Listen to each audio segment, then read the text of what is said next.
I'm very happy to welcome all of you and to have you join us for this lecture and then some updates on archaeology at La Sierra University. It's good to see some of you who are here regularly and some new ones and some people here for homecoming weekend, this weekend. Let me say something about our setting, and I'm speaking now to you and to people on Zoom and on live stream. We are in the collections lab of the Center for Near Eastern Archaeology, and this is, in the past, we've had a kind of a black felt backdrop. This year, we're going much more labby. This is the lab as it really exists. At CNEA, we have now for several years been doing one kind of major event, archaeological event, in the fall, in the winter, and in the spring. We're in the spring, so it's homecoming. In the winter, we now have, we've now done it for 4 years, a winter archaeology series. All of these are done in person and on Zoom and online. And then in the fall, we have our archaeology weekend. This year, it will be on November 16 and 17, and it will be on Petra, Jordan. So one of the 7 wonders of the world.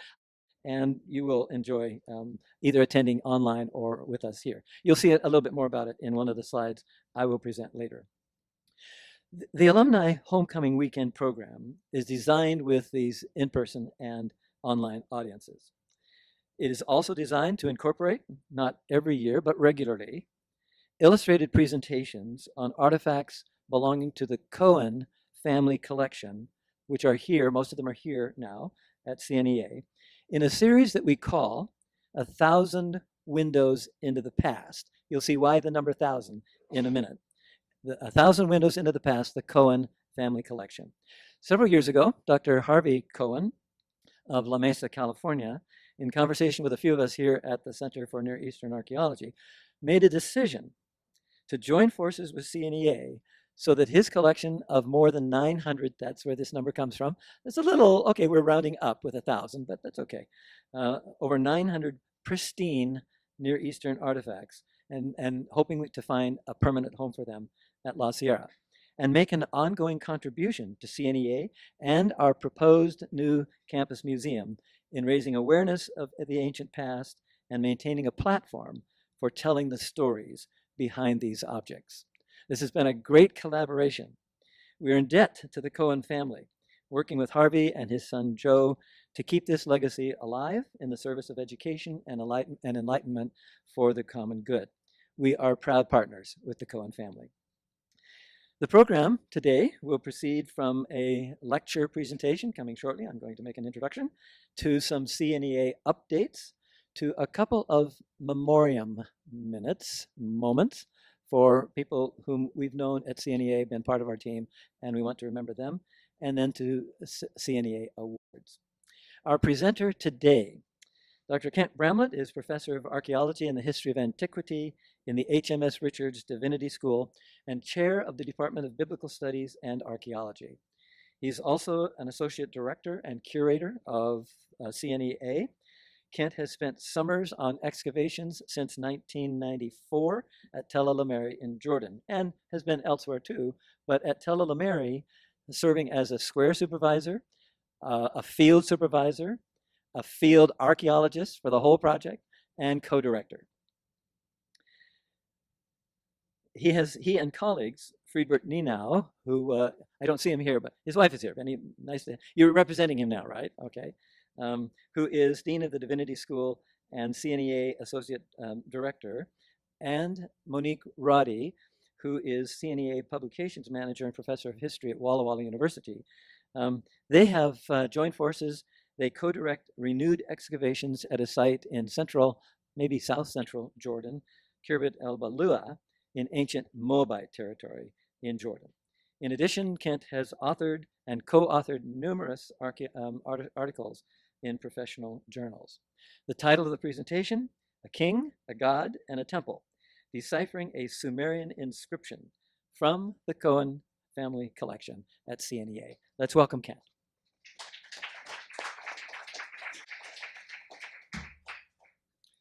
All right, thank you. Let me make an adjustment here, and we'll be set to go. All right, for those of you in this room, we are clipping a little bit on the left side of the screen, but hey, we often have to translate broken tablets anyway, right? So this feels kind of normal. For those of you on the live stream, you get to see the whole width of the projection, so excellent. Yeah, I would like to add my word of thanks to the Cohen family for making these incredible artifacts available at an educational institution for just such times and occasions as these. We'll be looking at one particular artifact. As it were, we will be looking through one of those 1,000 windows that Doug mentioned uh, to see what kind of story we can tell from one artifact. And it happens to be a text written in Sumerian. We'll talk more about the Sumerian language in just a minute.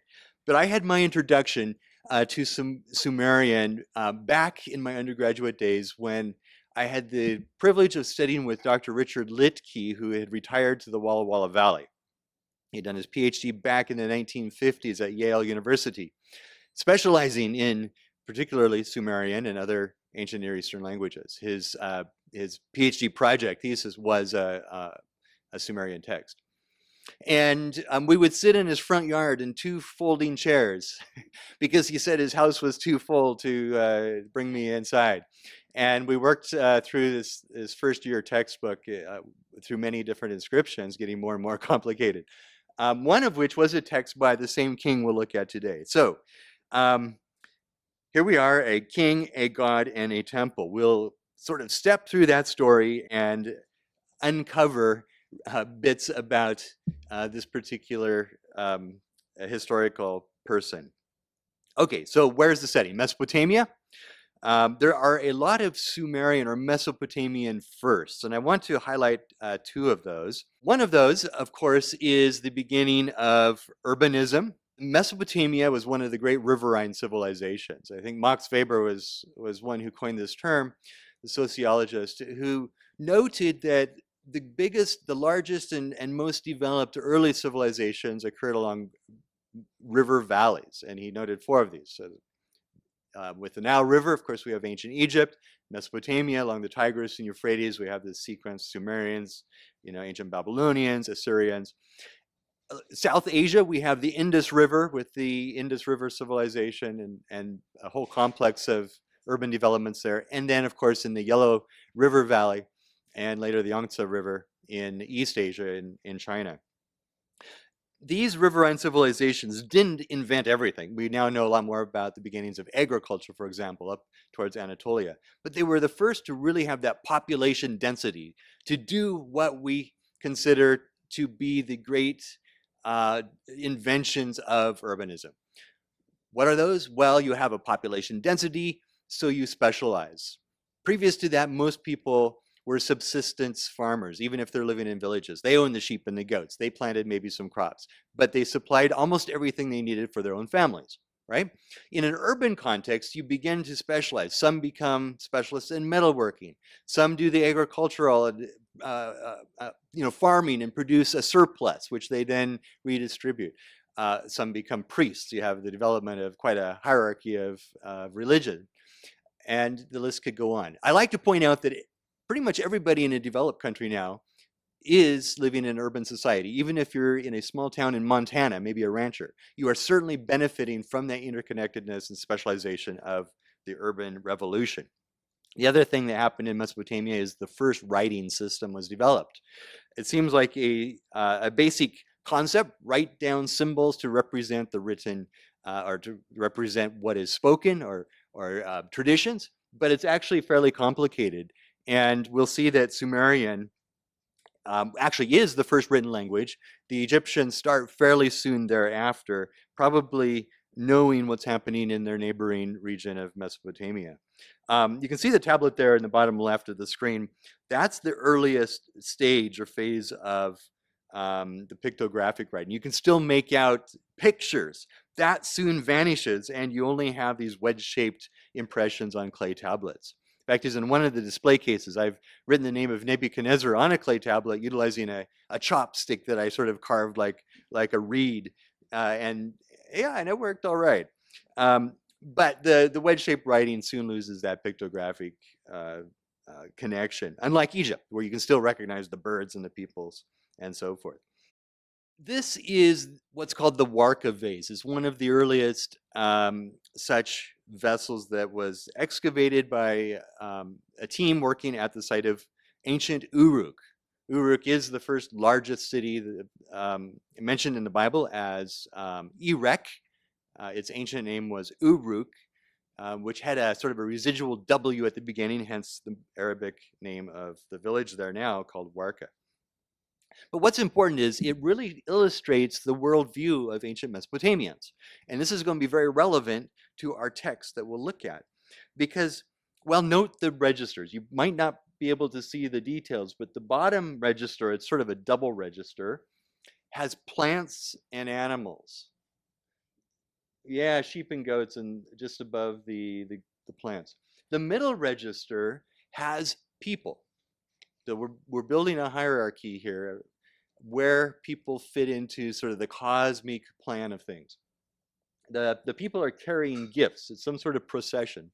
They're carrying jars filled with fruits and meats and things like that. The top register then shows the presentation of these goods at a temple. There's a symbol there. You have sort of well, they were originally made of reeds, but they represent the gates of a temple. In fact, if you go to southern Iraq, the Marsh peoples, you may have heard of the Marsh Arabs, they still retain this the same feature of bundled reeds at the edge, maybe to a common hall.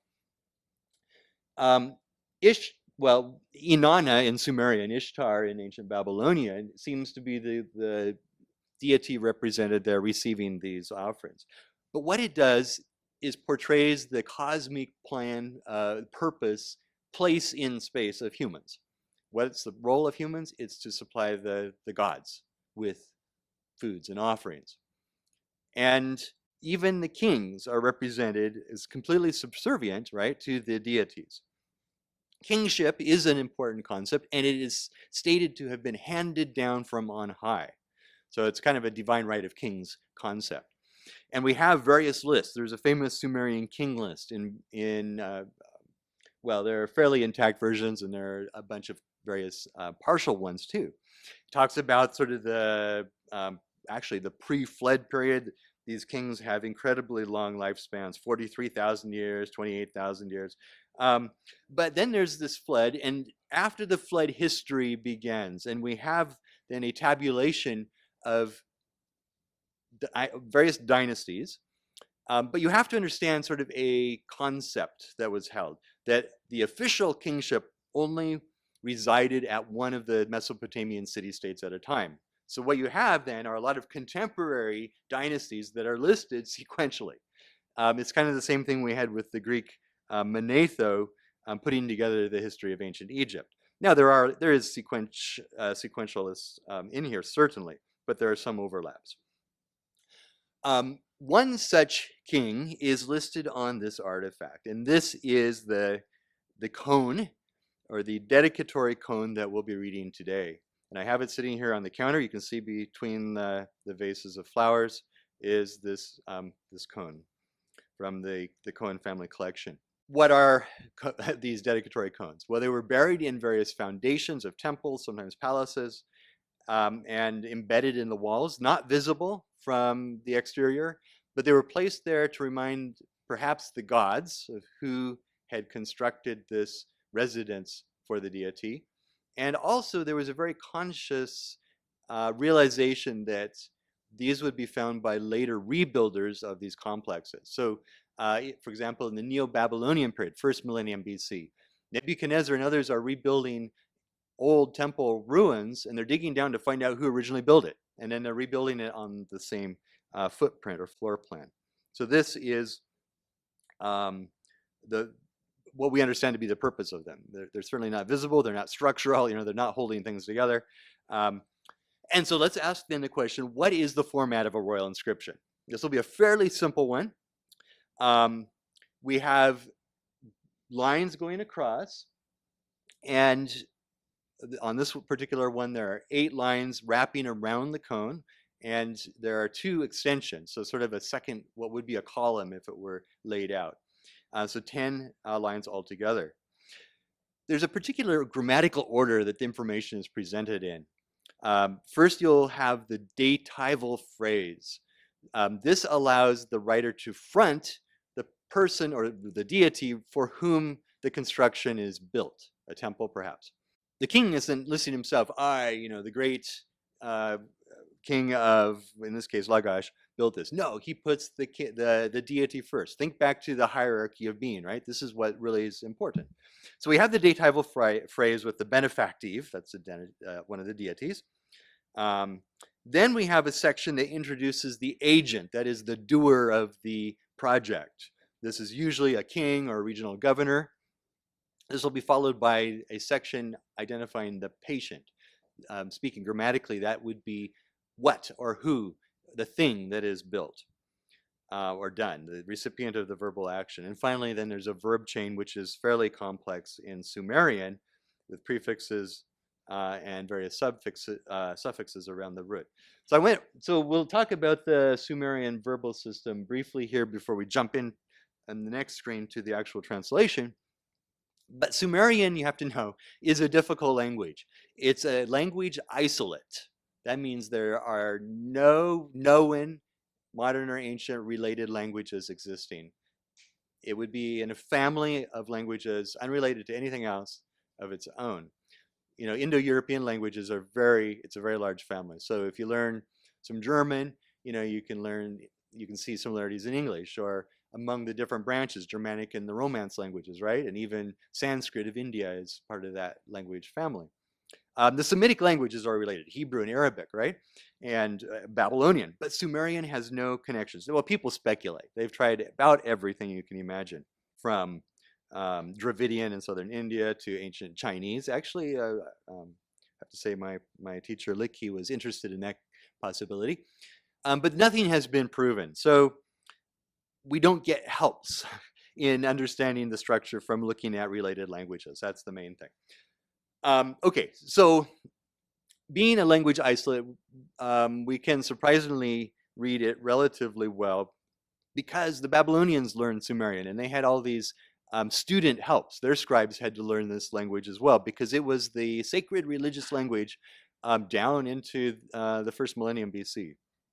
Okay, so take the verb, for example.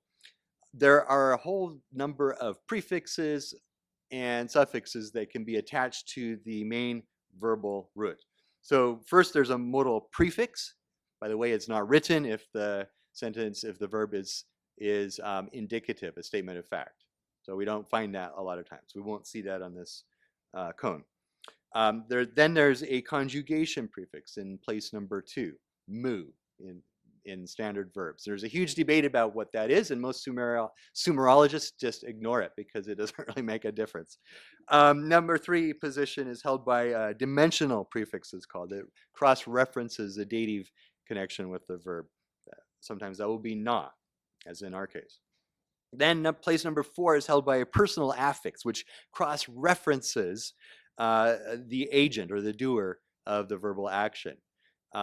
Each place can be populated with a particular phoneme, right? So it's a very different way of doing verbs. It's not like Greek or Latin where you synthesize or combine a bunch of information into one prefix, like number, gender, or mood, or tense.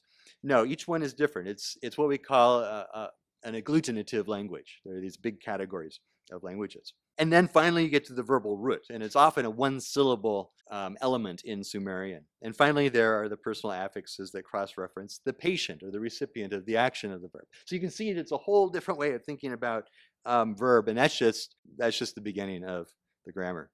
So going back to our cone, unfortunately for those here, it's clipped a little bit, but let's just run with that. The first 3 lines provide that datival phrase, that is, for or to whom the project is done, right? So that's going to be our deity. So first line reads Nin Girsu. And there's a little raised D on that because there is a determinative, a whole sign that tells us, hey, this is the category of gods coming up. Well, there were a few kings that put that before their name too. But normally it's reserved for gods. The second line, so Ningirsu, we'll come back to him, the male deity. The second line is comprised of several, we could call them syllabograms, a sign which means a particular sound combination, usually a consonant and a vowel, or a vowel and a consonant.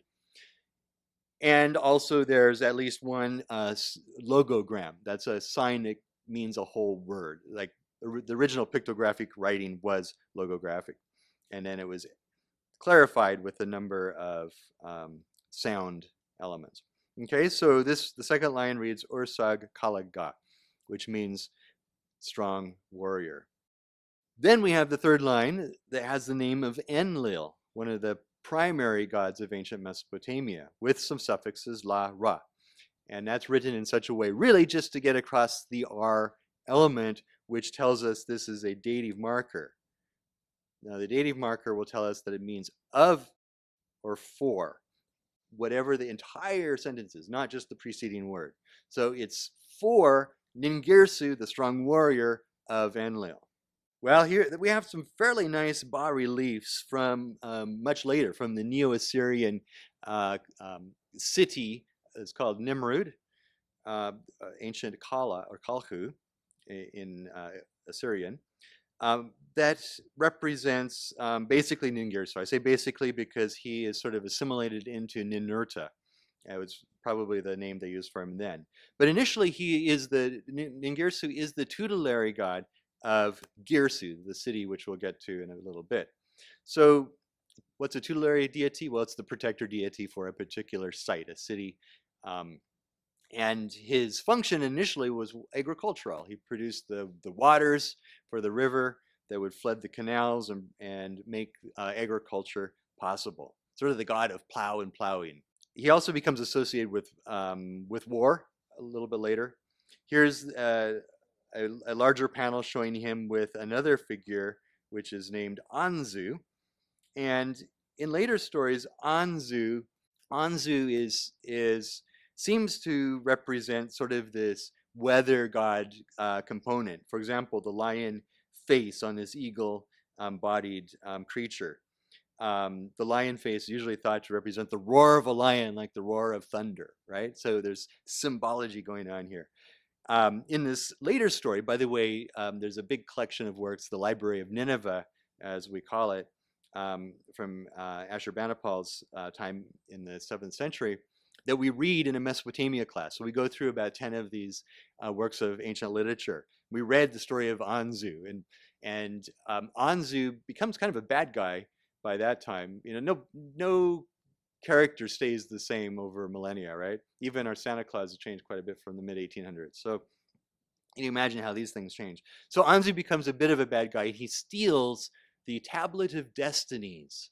This is some divine thing up with the gods that if you hold it, and Enlil is supposed to be the one controlling it, you could probably deprive the gods of their immortality. It's really powerful. You can determine destinies, right? So anyway, Anzu runs off with it. And there's a big story then how the rightful owners, the gods, get it back from him. But this is then the deity to whom the project, we haven't identified what the project is yet, will be dedicated. So it's for him. Okay, next line should tell us the agent. Now we finally get to the doer of the project. And these lines tell us that it's Gudea. Gudea is the name of the king. He's a fairly well-known king, as you'll see in just a minute. Patesi is the combination of signs that is usually translated as NC. It's like a governor. Not really a full-blown king, but a city-state governor. And the third line of this section, line 6, has this long combination of signs, Shur, Bur, La, which we don't even understand the etymology of that, but it means the city of Lagash, okay? And then the suffix is ki, which tells us it's a place, and it's pronounced K, but it's a K-E subscript 4 because it's the fourth common way to write the syllable K-E. So there's a lot of signs. There's many ways to make one sound, and one sign can have many different readings. So reading Sumerian is more like doing a crossword puzzle. You have to think of all the options, what might fit here, figure out the context, fit that all together. When you're done, you're pretty sure you have it, but it wasn't easy getting there. So people say, oh, just sit down and read that. Well, yeah, how fast can you just sit down and read a hard crossword puzzle? And that's where you already know the language. Okay, so the outcome of this set of lines, then we know the agent is Gudea, the ruler or NC of Lagash, Lagash being a city. So let's look at them. Here is a statue of Gudea. He is the NC, or the governor of the city-state of Lagash, which is in southern Mesopotamia. I put here a map on the right-hand side with a lot of little red dots of fairly well-known sites. And Lagash is there on the Tigris River, so the sort of the one on the right-hand side coming down to the head of the Persian Gulf, and is pretty close to what was waterfront territory at that time. It's filled in a lot. The little map on the left shows the darkest part is where the current Persian Gulf terminates. Modern city of Basra is like out there halfway from the ancient cities. And all the little red dots are where the Mesopotamian Sumerian cities began. Was practically waterfront property in the 3rd millennium. So Lagash, the kingdom, included a couple of main cities, Girsu and Lagash, and a couple of others within a small city-state. Gudea himself seems to have been a fairly minor king, but in a sense he ruled over a short golden age. I mean, golden ages often are really short. They make a big impression and legacy. Think of the golden age of Athens. It's what, barely 50 years. You know, the golden age of Florence perhaps a little longer. But he lived at a time that was recovering from the collapse of Sargon of Akkad's first really kingdom in the region. Sargon had been, it's quite a backstory too. He was put in a little basket like Moses was, right? And floated down the river, found and raised. But he becomes this great unifier of territories, which broke apart after his death. And Gudea manages sort of to preserve this island of tranquility.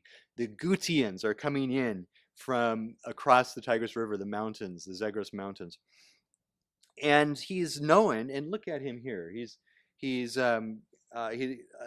folded hands, and most of his statues have him with folded hands, sort of a peaceful pose, you know, unassuming, and he's noted for that. It's sort of a contrast. You think of Percy Bysshe Shelley's poem Ozymandias, where he refers to the sneer, right? I put that up on the screen. Whose frown and wrinkled lip, the sneer of cold command, you know, is engraved in the stone. So quite a contrast. Gudea is known, in fact, he had one campaign up into Elam perhaps, but for the most part, his 22 years of reign, he was occupied with temple building and some canal building too on the side. I'll just mention this seal of Gudea very briefly. It's a cylinder seal. It's been rolled out on clay so you can see the entire context, but it's really fun to look at some of these in detail. Again, that's Ningirsu seated on the right, his main deity, with all sorts of water flowing into bowls under his throne and food and stuff piled around him. Ningirsu is the guy that's just in a simple robe, nothing on his head, you know, the third one from the right or second from the left. And it's another deity that's leading him by the hand up to Ningirsu. Behind him is sort of his muse, his genius in the inspirational sense, I guess, protector, who seems to be this goddess associated with the wild cattle. Various connected reasons people think that would perhaps indicate that he was born. Gudea was born in March, and then she becomes sort of his astrological sign, his protector. But it's interesting. But within 6 or 12 years at the most after Gudea's death, the country splits apart and then is conquered by the Ur-3 dynasty, Ur-Nammu and others. Ur-Nammu builds the famous ziggurat at Ur, which you can still see. Okay, going on then to the patient of the verbal action, the receiver, or what is done. So we have now, it's all for Ningirsu. Gudea, the king, the NC of Lagash, does it. What? let's figure that out, okay? So, line 8 here we have Eninu. This is the name of a temple. And then we have a bunch of sumerograms, which refers really to Anzu as the thunderbird. There's the determinative Mushen, which tells us it's a bird category of beings. Babar is a word which can mean white or shining. So it's sort of the glorious, shining Anzu, which becomes Anzu in later form. And then the suffix which tells us his.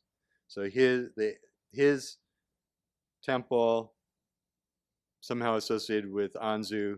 And then line 9 tells us finally the verb mudanu. He built. The do part is the build part. And then line 10 has some additional sort of reinforces that about restoring it to its place. So let's look then. We know the who and the for, and now the what. Here is the temple of Eninu, excavated, well, initially back in the 1870s, 1877, the French expedition.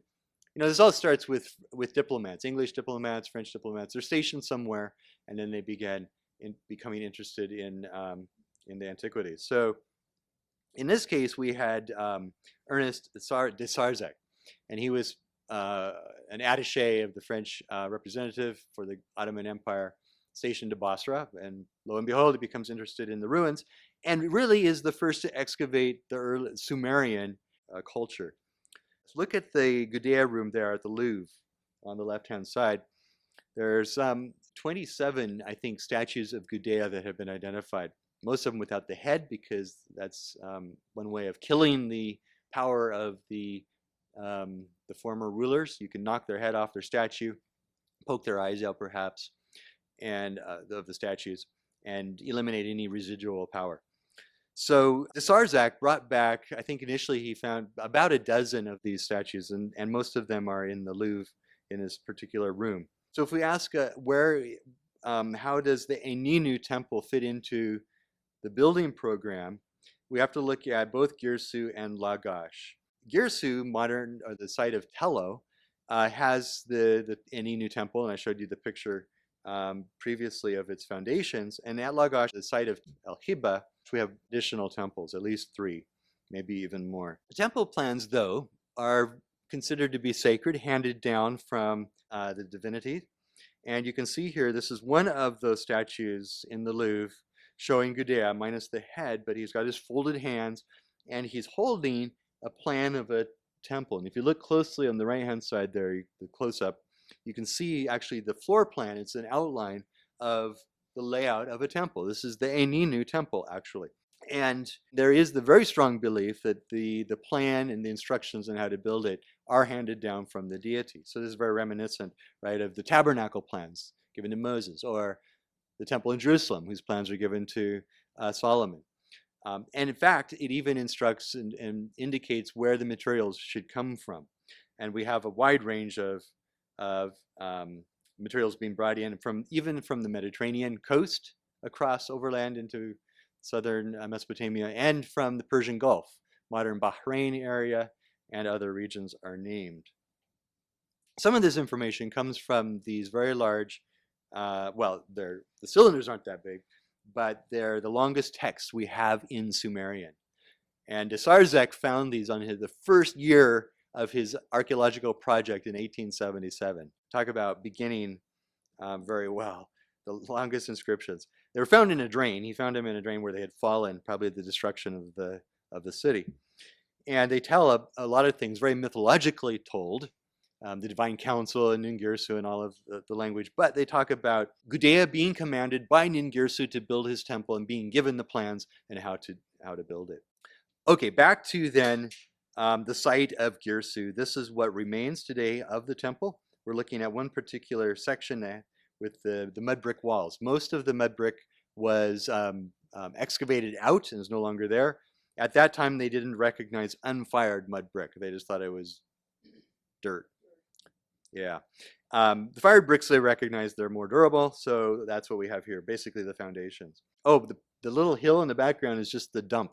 So that's the debris that they dug off and dumped it there. They used to have these wonderful little coal car tracks, right, like in the movies. Now we just carry these baskets. I always wish we'd get those mining cars set up again. Here's the modern project at Girsu, run by the British Museum. A lot of their work is trying to preserve what's left, what was excavated 100 years ago, and identify various foundations. And here is one of their artist reconstructions of the Girsu temple and palace complex. And actually, most of what you're looking at there are the palaces. The temple is right there in the middle. It's the smaller building. But this is quite, and by the way, this is the temple for the god Ningirsu and his consort Bao. And as you note that it is much smaller, it gives legitimacy to the city, to the ruler, but frankly, the architectural footprint is going to be a lot smaller than the palaces. But that's the way it was in the biblical setting as well. Palace and temple complex go together. There's no separation of church and state or temple and polity. This is where legitimacy is derived. And you can see here in a reconstruction of Jerusalem in the later 10th century, showing possibly where, well, the temple is up at the top, and then the larger palaces of Solomon are pictured below. We have great descriptions in Kings, 1 Kings chapter 6 of the temple. It's 20 cubits wide, 60 cubits long, right? And then in about one line it tells us, yeah, in the palace of the cedars of the mountains of Lebanon, it's got this long title, that Solomon built, it's 50 cubits wide, so 2.5 times as wide, and 100 cubits long, almost twice as long. And then it goes back on to describe the temple, right? Because that's what really matters. But yeah, the king's house is much, much bigger. So even excavations like this and looking at one story told through an inscription on a clay object can make connections historically through the ages that may well illustrate biblical ideas and times and even help us understand the complexities of the modern Middle East today. Thank you.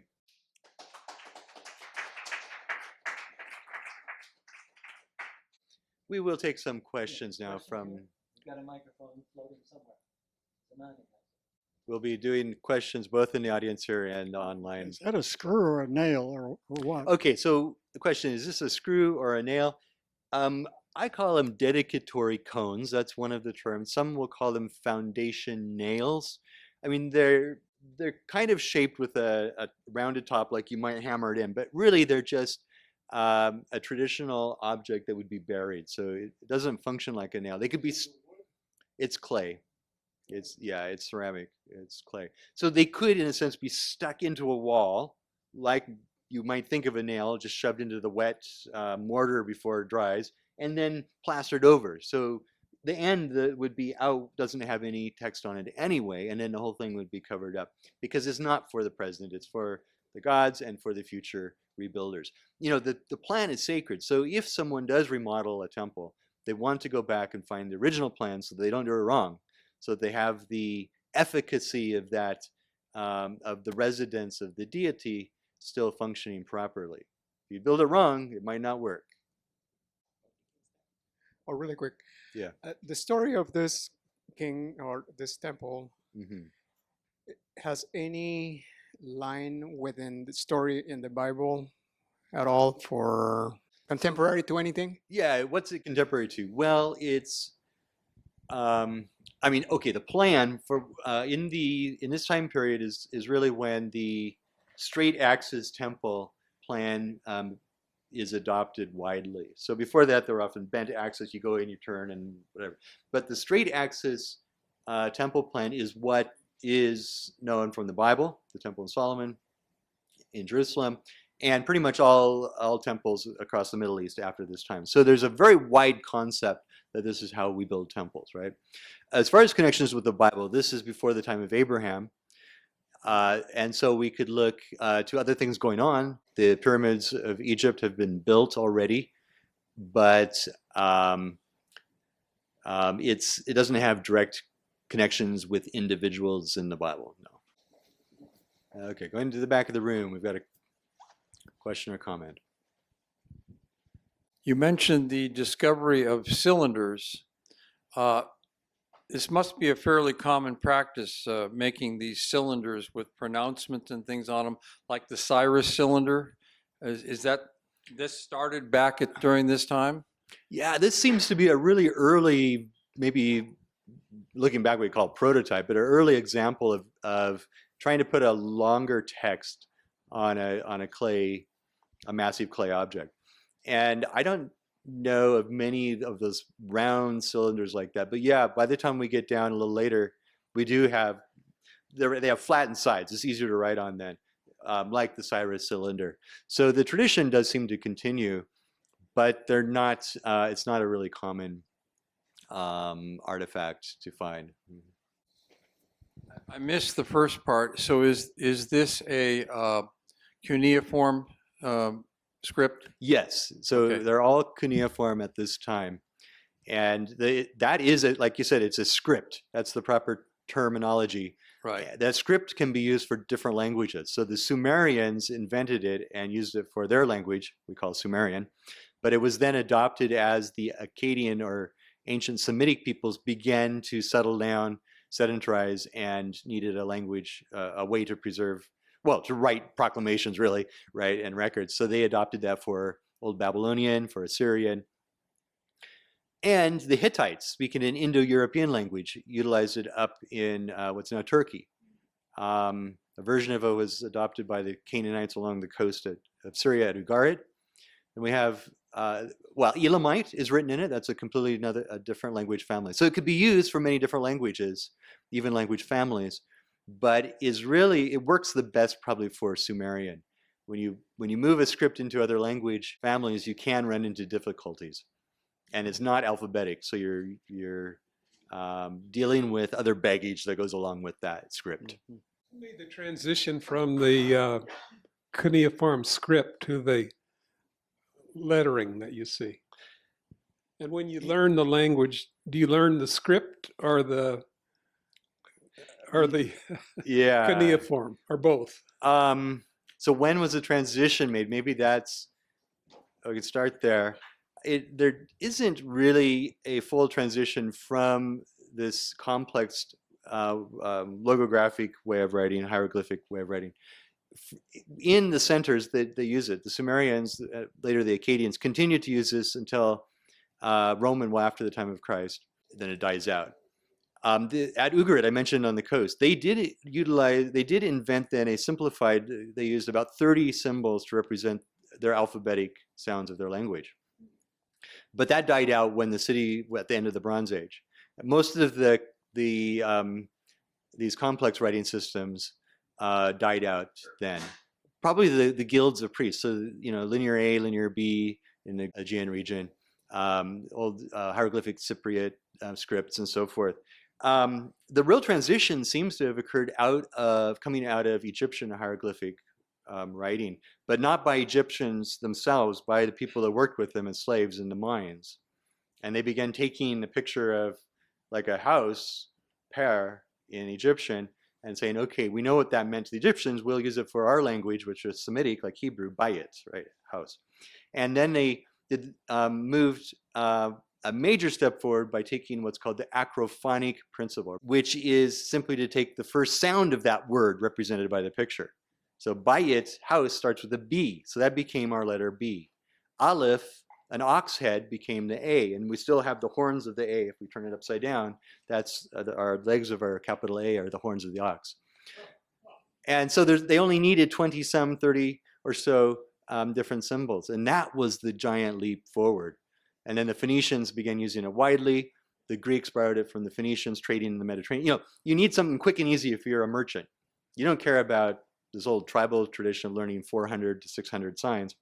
And then, of course, the Etruscans brought it from the Greeks, the Romans brought it from the Etruscans, and then it went wild, everywhere.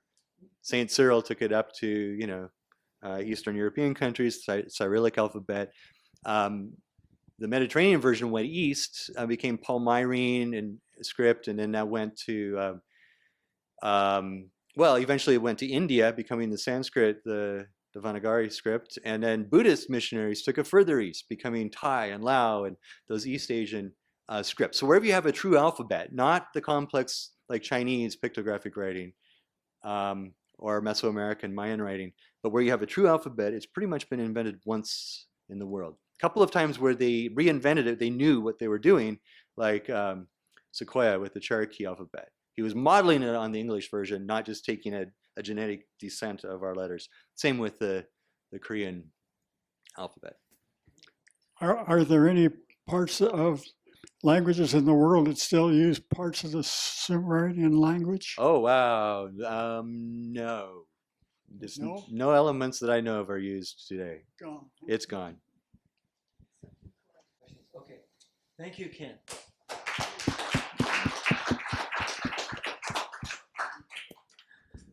I'm going to adjust the microphone back down. Kent is tall, and he stands tall in his classes. He is widely respected on this campus, and we can see why. I mean, making of an inscription, its context, its translation, the culture. You've created a whole story for us, Kent. Thank you very much for doing that.